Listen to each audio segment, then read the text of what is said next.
Le média américain Vulture vient de révéler que les notes du site Rotten Tomatoes sont manipulées. Au-delà de cette affaire particulière, ça va nous amener à nous interroger sur la façon dont se forgent nos avis artistiques et les conséquences que peuvent avoir un système de notation hégémonique. Bonjour à tous et toutes, j'espère que vous allez bien. On est parti pour un petit épisode de Sociolo Quick, et je vais commencer par détailler un petit peu l'affaire, notamment pour ceux qui ne connaîtraient pas le site Rotten Tomatoes. C'est un agrégateur de critiques qui attribue à chaque film et série une note sur 100. En fait, pour chaque critique qu'on récupère, on regarde s'il s'agit d'une critique positive ou négative, et puis après, on calcule un pourcentage de critiques positives qui donne accès à différents paliers de fraîcheur. Par exemple, le premier film Matrix, avec ses 83% d'avis positifs, est dans la catégorie des Certified Fresh, parce qu'on est au-dessus des 75%, mais si on regarde Matrix Résurrection, on n'est qu'à 63%, donc on a encore une tomate fraîche, parce qu'on est au-dessus des 60%, mais si on regarde Matrix 3 Révolution, on tombe à 34%, donc on est dans la catégorie tomate pourrie, comme pour tous les films en dessous des 60% de critiques positives. Donc déjà, on peut dire que c'est un agrégateur très grossier, parce qu'on n'a aucune nuance sur la critique. Soit elle est positive, soit elle est négative, et on n'a que 3 paliers différents. Mais surtout, elle nivelle complètement tous les avis critiques. C'est-à-dire que dans la catégorie critique professionnelle, on va mettre au même niveau une critique des cahiers du cinéma, de Valeurs Actuelles ou de Cheminée Magazine. Après on sait pas, si ça se trouve ces critiques sont peut-être des gros bangers. Et ce que révèle l'article, c'est qu'en 2018, une agence de marketing a manipulé les chiffres pour faire gonfler la note du film Ophélia, qui est une espèce de relecture féministe de Hamlet avec Daisy Ridley. Ce qui s'est passé, c'est que à sa sortie, le film n'avait que 13 critiques professionnelles avec une note de 46%, donc bien du côté pourri de la tomate. Et l'agence de pub a donc payé des nouvelles critiques 50$ pour qu'ils donnent des avis positifs sur le film, et ça a effectivement permis de faire monter la note à 62%. Donc c'est pas ouf non plus, mais suffisant pour avoir le logo tomate fraîche. On peut quand même s'étonner sur le fait que ce soit si peu cher d'acheter des critiques de cinéma, et c'est sûrement révélateur de pas mal de précarité dans le milieu. On vit dans une saucisse, tout ça.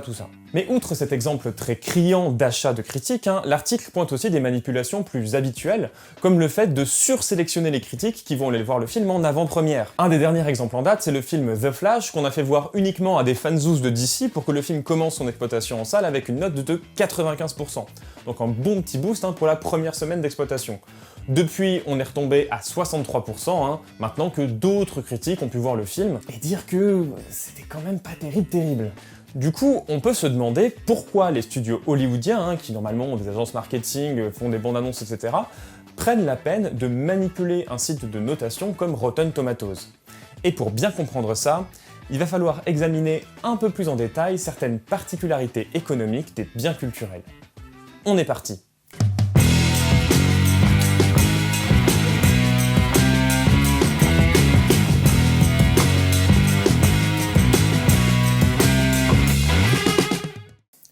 Comment on choisit un film à regarder? La question a l'air simple, mais en fait pas tant que ça. Je suis sûr qu'à vous aussi, ça vous arrive parfois de passer plus de temps à choisir un film qu'à vraiment le regarder. Et ce simple petit problème du choix de film a pendant longtemps été une des bêtes noires des économistes. Et oui, parce qu'à la base, c'est bien l'économie qui s'est spécialisée dans l'étude de nos choix de consommation, et pour faire ça, ils ont mis au point un modèle super pratique, c'est celui de l'agent rationnel maximisateur sous contrainte. En gros, en fonction de mes préférences et de mon budget, je choisis toujours l'option de consommation qui m'apporte le plus de satisfaction.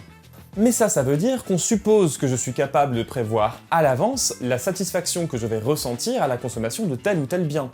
Et c'est vrai qu'en général, ça marche quand même assez bien. J'arrive à peu près à prévoir la satisfaction que j'aurai à consommer une pomme, une chaise ou un tapis-tongs. J'ai absolument besoin de ça.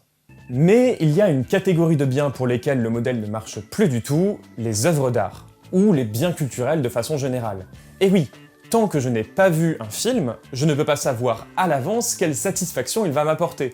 Je suis en situation d'incertitude, et du coup c'est compliqué de faire un choix rationnel. Il y en a qui règlent le problème en consommant toujours les mêmes trucs en boucle, comme ça ils savent qu'ils seront pas déçus, mais il y a quand même des moments où on est obligé d'exprimer une préférence. Et c'est là qu'on va devoir essayer de déployer des modèles explicatifs. Alors, l'un des premiers à avoir essayé de régler ce problème de l'incertitude des choix dans un environnement de biens fortement différenciés, c'est l'économiste Kelvin Lancaster dans un article de 1966. L'idée de Lancaster, c'est que, en fait, quand on fait un choix de consommation, on ne regarderait pas le produit dans son ensemble, mais on serait capable de le découper en plein de petites caractéristiques qui, elles, nous sont connues, et du coup qu'on va essayer de maximiser.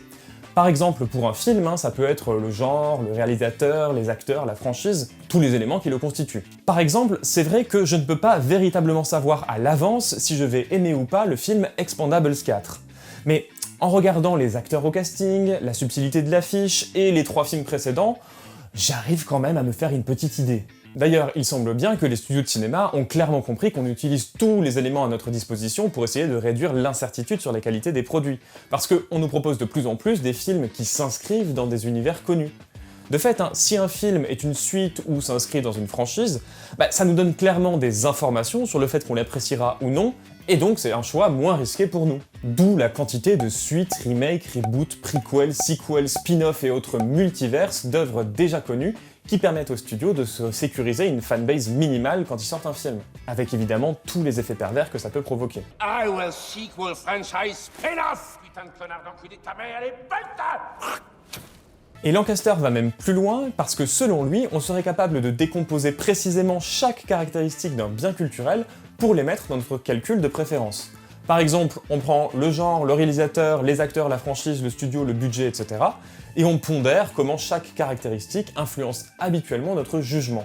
Pourtant, c'est quand même assez difficile de penser qu'on puisse calculer ça aussi précisément, parce que le plus souvent, quand on pondère nos préférences, on manque le contrefactuel. Par exemple, qu'est-ce que ça donnerait si le film The Dark Knight n'avait pas été réalisé par Christopher Nolan? Est-ce qu'on l'aurait aimé ou pas? Ou s'il n'avait pas Heath Ledger au casting? Ou si la bande-son avait été faite par John Williams au lieu de Hans Zimmer? On n'aura jamais la réponse à ces questions, et du coup, on sera jamais vraiment capable d'évaluer l'effet de chacune de ces variables. Cela dit, on a parfois des expériences dites naturelles qui peuvent permettre d'évaluer certaines de ces caractéristiques. Par exemple, vous savez probablement que Henry Cavill quitte la série The Witcher à l'issue de la saison 3 pour être remplacé par Liam Hemsworth dans le rôle du Witcher. Donc ici, on a un produit culturel dont les caractéristiques restent à peu près identiques, à part une seule, l'acteur principal. Ça nous met dans des conditions idéales pour tester l'impact de cette caractéristique. Si la saison 4 de The Witcher se plante, alors Netflix pourra savoir que parmi toutes les caractéristiques qui composaient la série, la catégorie Henry Cavill au casting était en fait fortement valorisée par le public. Et je vous cache pas que j'en tomberais pas de ma chaise si c'était le cas. Mais même dans ce cas-là, il y a quand même des limites au raisonnement parce qu'on sera jamais capable d'isoler parfaitement l'effet propre du départ d'Henry Cavill d'autres effets qui peuvent aussi jouer sur le désamour de la série. Par conséquent, le modèle de Lancaster, il a quand même pas mal été critiqué parce que s'il fait bien le constat que le modèle de l'économie standard ne marche pas sur les biens culturels, en fait, il finit par balayer le truc en nous disant finalement, les biens culturels sont pas si singuliers que ça, on peut les décomposer en plein de petites catégories identifiables et appliquer le modèle de l'agent rationnel tout pareil comme on a l'habitude de faire. Et plusieurs chercheurs ont donc montré que, en fait, on n'est pas vraiment capable de faire ce travail de décomposition de nos préférences de façon aussi précise. L'un de ces chercheurs, c'est le sociologue Lucien Karpik qui publie en 2007 son livre L'économie des singularités, dans lequel il souligne que les biens culturels sont par définition incommensurables, c'est-à-dire qu'on ne peut pas les réduire à une addition de caractéristiques identifiables. Il souligne bien que, oui, des petites caractéristiques permettent de réduire l'incertitude, mais dans une certaine mesure seulement. Par exemple, si je m'y connais bien en vin et que j'hésite entre deux bouteilles, je peux regarder le terroir, le cépage, le millésime, le château où il a été produit, le nombre d'années passées en fût de chêne, etc., etc. Tout ça va effectivement me donner des informations. Mais bon, à un moment donné, si je veux vraiment savoir lequel des deux je préfère, y a pas d'autre solution, il faut que je les ouvre et que je goûte. On peut pas sortir de là. C'est le principe de ces biens que Lucien Karpik appelle des singularités. Et son travail consiste à montrer l'importance de ce qu'il appelle les instances de jugement qui ont précisément pour but de dissiper l'opacité du marché et de nous aider à faire des choix. Par exemple, pour le vin, on a le fameux guide Parker qui met des notes pour distinguer les meilleurs vins. Et d'ailleurs, ça se traduit immédiatement par les prix, avec un quasi doublement, voire triplement du prix de vente pour les vins qui ont les notes les plus élevées. Je suis sûr que vous aussi, vous vous fiez au petit macaron, là, médaillé d'or au grand concours de vin de Pitanche et Crepin, et ça nous permet d'orienter nos choix quand on se retrouve démunis devant le rayon vin du Carrefour. Par exemple, cette bouteille que j'ai achetée l'autre jour, là, je l'ai prise uniquement parce qu'il y a le petit macaron médaille d'or Paris 2022, c'est le seul élément qui m'a orienté dans mon choix. Il n'y a aucune autre raison pour laquelle j'aurais choisi cette bouteille-là plutôt qu'une autre. Aucune. Bon, Lucien Karpik met donc en évidence 5 grands types d'instances de jugement qui nous permettent de nous aider dans nos choix, les réseaux, les appellations, les cicérones, les classements et les confluences. Donc autrement dit, les réseaux c'est le bouche à oreille, hein. Les appellations c'est les labels comme Grand Cru Supérieur ou les AOC pour les fromages, les cicérones ça va être les critiques ou les guides qui représentent une autorité symbolique, donc typiquement le guide Parker pour les vins, mais le guide Michelin pour les restaurants c'est typiquement ça aussi. Les classements ça va être les prix ou les palmarès, hein. Donc là typiquement pour les films on va avoir les Oscars, les Césars, la Palme d'Or à Cannes par exemple. Et enfin, les confluences, c'est les techniques de mise en valeur sur les lieux de vente même, hein, comme le fait d'être en tête de gondole par exemple, ou pour les livres d'être en facing sur l'étagère. À titre d'exemple complètement pris au hasard, hein, une petite illustration avec mon livre en facing dans une librairie de Citre. Évidemment, il est totalement disponible, hein, vous avez totalement la possibilité de l'acheter si vous voulez apprendre plein de trucs sur la pop culture et les sciences sociales.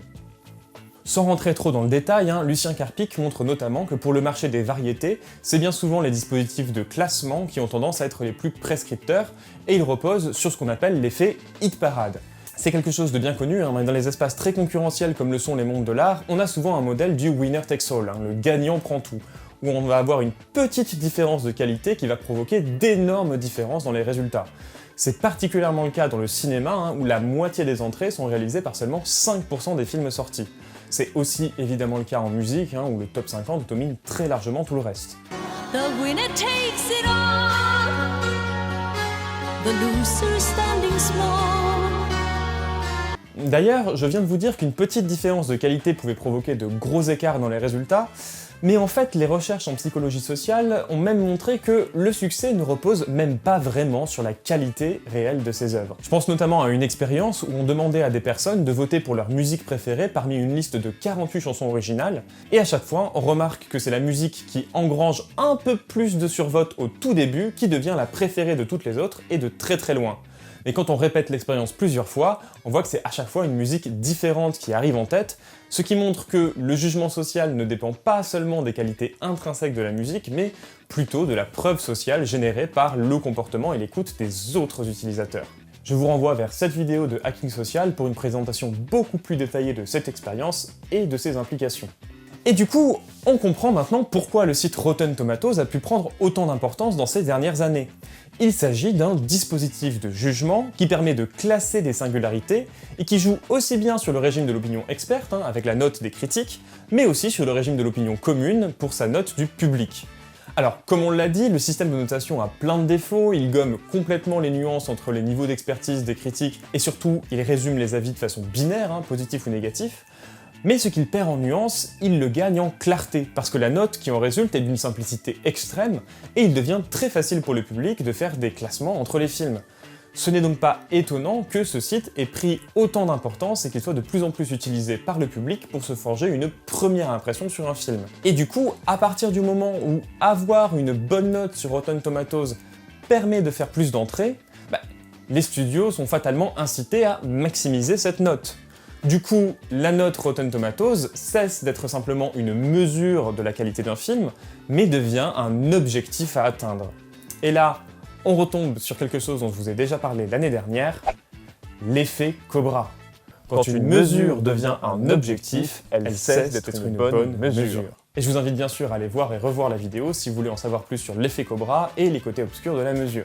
C'est notamment la raison pour laquelle Lucien Carpic insiste fortement sur le fait que l'efficacité d'un dispositif de jugement repose fortement sur la confiance qu'on lui accorde. Le guide Michelin, par exemple, communique beaucoup sur son impartialité, sur son absence de lien d'intérêt, et sur les faits que leurs critiques sont incorruptibles, qu'ils vont dans les restaurants incognito, tout ça pour qu'on garde une certaine confiance dans leur expertise.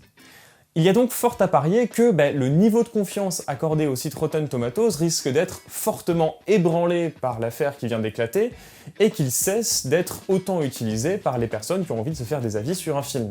Mais paradoxalement, si Rotten Tomatoes cesse d'être une référence incontournable, il va peut-être sortir du radar des studios hollywoodiens, qui du coup essaieront moins de l'influencer, et du coup il finira peut-être par redevenir quelque chose de fiable.